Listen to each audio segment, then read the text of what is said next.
বন্ধুরা আজকে কত রকমের আম পেয়েছি দেখুন। তো কি কি আম পেয়েছি আজকে দেখাবো।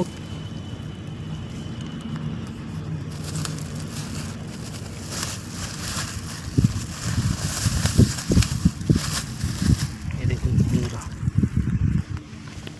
এটা মিয়াজাকি, এটাও মিয়াজাকি, এটা মহাজনক, এটাও মহাজনক।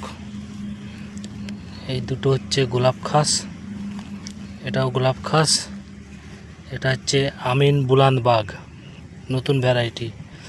এই দুটো হচ্ছে মধু গুলগুলি, মধু গুলগুলি। এটাও গোলাপ খাস। দেখুন কালার দেখুন, ওহ বন্ধুরা কালার দেখুন। বন্ধুরা ভিডিওটি ভালো লাগলে প্রচুর প্রচুর শেয়ার করুন বন্ধু, প্রচুর শেয়ার করুন বন্ধু। আর এই ধরনের আমের চারা যদি আপনারা নিতে চান স্ক্রিনে দেওয়া নাম্বারে যোগাযোগ করুন। দেখুন বন্ধু খুব সুন্দর আম, সেন্টেড আম। দেখুন প্রচুর পরিমাণে ভাইরাল করুন বন্ধুরা এই আম।